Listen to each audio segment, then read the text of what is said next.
been controversy at the WC3L finals as Deadman was benched and kicked off of SK, but the best is still to come. Will we see the next epic chapter of Four Kings and Meet Your Makers rivalry, or can World Elite win their first WC3L title? This is the Warcraft 3 Champions League Finals on imbalanced.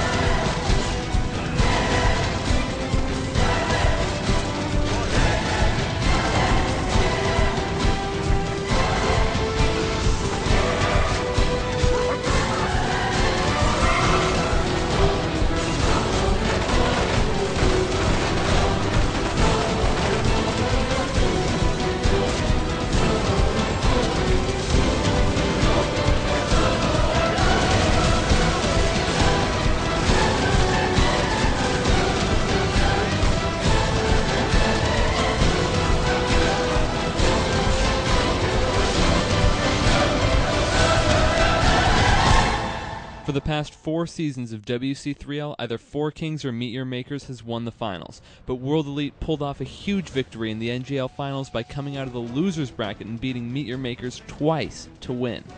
All 4 teams attending Schroet Commando, Meet Your Makers, Four Kings, and World Elite are looking for the title of WC3L champions. In this episode, we'll find out who got 4th place, as we're only going to be covering Winners Bracket Round 1 and Losers Bracket Round 1. We will be covering the rest of the tournament in later videos. Let's start off the action with the next installment of Four Kings against MYM at the WC3L Finals. The clan war starts off with Lucifer against Grubby on Twisted Meadows. Grubby shows his dominance with an early surround on the Death Knight. Both players' micro is just way too good. They each only lose a couple of units early on, while they both tech to Tier 3. Lucifer appears to have an early advantage by forcing a town portal, but Grubby has the higher level heroes. With most of the map creeped, and an expansion for each player, the fighting begins. Grubby sees the air and needs time to pump Bat Riders. He successfully stalls Lucifer for quite a while, as he has 6 Bat Riders for the battle. Grubby successfully forces a town portal, saving the expansion, but Lucifer saves a Frostworm with just 13 health. Grubby catches 5 ghouls regrouping with Lucifer's army and quickly kills them all. Grubby's 3 level 4 heroes force a town portal from Lucifer. Grubby goes after Lucifer's expansion just as Lucifer town portals in to save it. Lucifer's army is positioned horribly as Grubby goes on to win the first game. Game 2 on Echo Isle starts much the same as the first game. Lucifer gets a creep jack, but even with 2 ensnared grunts, he cannot get a single kill. Lucifer goes with an unusual strategy. He has no destroyers, but instead goes ghouls and uses frost armor. The combination forces a town portal from Grubby. But, as it has been throughout this matchup, as soon as one player gets ahead, the other makes a comeback. Grubby does just that, getting a surround and forcing a town portal from the Death Knight. But even with the surround, Grubby's overwhelmed by ghouls in the next battle. The Frostworm spells the end for Grubby as the match is evened up by Lucifer. The matchup comes down to a final game on Secret Valley. Lucifer again changes his strategy by switching to Fiends. Grubby counters not only with his army, but with incredible micro. He did something like this in the online playoff match against NOA. He saves every single unit while taking out plenty of Fiends. Grubby's the only player I've seen who can pull off shit like this. Even though he's forced a town portal, the damage has been done. Rather than allowing a comeback, Grubby pulls off an amazing creep jack, killing everything except for the Death Knight. As Lucifer cowers in his base, Grubby expands. Twice. Once Lucifer realizes the situation, he's forced to attack in desperation. Grubby has more than enough Bat Riders and Kodo Beasts to destroy most of Lucifer's army instantly. Grubby easily wins Game 3 with some of the best micro I've seen, giving Four Kings a 1-0 lead.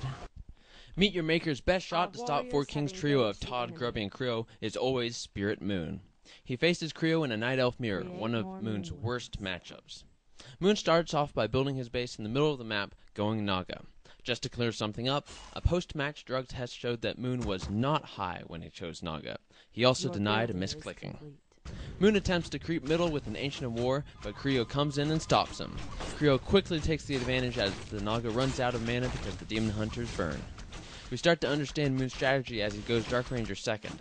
Cold Arrow and Focus Fire will get him a lot of archer kills, and the resulting skeletons will dominate Creo's archers. Moon decides his strategy isn't absurd enough to throw 5 Ancients of War into the mix. Not even Moon's micro can save the Ancient of War from Focus Fire. Once Creo's bear come in, it's all over for Moon. Creo wins Game 1. In Game 2, Moon shows his sanity by going back to the Demon Hunter. The early game remains even as both players tech to Tier 3 and bears. The first bear fight shows Moon's superior micro, and he pulls slightly ahead and forces a town portal from Creo. After a long amount of posturing, Moon decides to fight. Moon's 10 food advantage helps pull him back from the brink of losing 2-0 to Creo. Throw in some awesome bear micro, and the result is a win for Moon. Just like Game 2, Game 3 is a race to get bears. The only difference is Moon's 6 archers opposing Creo's 4. The extra archers help Moon force a town portal. Again, Moon goes Keeper of the Grove instead of Naga, and it pays off with an early bear kill. Entangle allows Moon to force another town portal from Creo, giving him an even larger lead. The final battle starts with the same great micro by Creo, using his Zeppelin to save 4 red health bears. Creo is only down by a few bears until the Zeppelin goes down, leaving 4 red health bears. Creo is forced to concede the game, and Moon ties the clan war at 1-1. As Zeus lost to Focus in 2 games, the clan war is 2-1 in Meet Your Maker's favor. Todd against Susiria now is a must-win situation for 4 kings.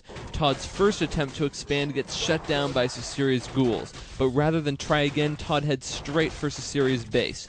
Once there, he goes after the Acolytes. Susiria decides to cancel his tech to Tier 3 in an attempt to save his economy. At the same time, Susiria is in Todd's base, not faring nearly as well. While militia do die faster than footmen, their damage output is the exact same. Susiria is forced to run back to his own base, where Todd has successfully killed all of his acolytes. Todd ends the game by destroying Susiria's gold mine. Even with just a few peasants, Todd has an economy, unlike Susiria. Todd takes the first game. Game 2 is on Twisted Meadows, a much better map for undead. The game starts off poorly for Todd as he loses 5 peasants creeping the Goblin Laboratory. Todd is even forced to use his town portal very early to save his Archmage. But despite Susiria's early victories, he allows Todd to fast expand without much resistance. Susiria's harassment goes further south as his Death Knight is surrounded. Without any serious harassment, Todd techs to Tier 3. It takes him 25 minutes to get an 80-foot army, but he still beats Susiria easily, tying the clan war at 2 wins apiece. The clan war comes down to 2 versus 2. Moon and Lucifer against Grubby and Creo. All players stick to their normal race, except Grubby, who goes random. Game 1 on Twisted Meadows, Grubby gets human. Creo's scouting reveals that Moon is going huntresses. Rather than merely towering Moon, Grubby towers, and Creo builds offensive Ancients of War. NYM quickly concedes Moon's base and looks to fight elsewhere as Moon's base is reduced to rubble in a mere 5 minutes. While 4 kings won the first battle, the resources spent on towers have crippled their armies. They allow Creo's base to be destroyed. What we have left is Lucifer's base, Grubby's human's base, and Grubby's expansion in what was formerly known as Moon's base. The game comes down to a fight over Lucifer's recently built expansion. Lucifer has to chase 4 kings all the way into the base. His abominations are stuck, helpless to fight Grubby's army. NYM must now win 2 straight games to win the clan war. In Game 2, Grubby gets Night Elf, meaning 4 kings now has 2 Night Elves in this 2v2. Both Moon and Lucifer stay at Tier 1 and mass hunts and fiends. Grubby stayed at Tier 1 and went hunts, while Creo teched for dryads. In the first battle, Lucifer's fiends just have too high of a damage output for 4 kings. One volley practically kills a huntress. As 4 kings elects to go mass ranged, Lucifer's abomination starts to tear through them. While Moon's base and armies have been crippled, Lucifer single-handedly takes out both 4K armies. Even though Moon's main has been taken out, Lucifer's army and high hero level successfully wins the game. The winner of Game 3 will advance to the upper bracket finals. In the final game on Avalanche, Grubby rolls undead, making it a mirror match. But you have to figure that NYM has the advantage because they regularly play Elf and Undead. The first battle over 4K's Fountain hurts 4K, although Lucifer is forced to use the town portal. The only player to tech is Lucifer, while 4 King's team is just massing Tier 1. Another battle ends with both Huntress armies crippled, while the Undeads are largely untouched.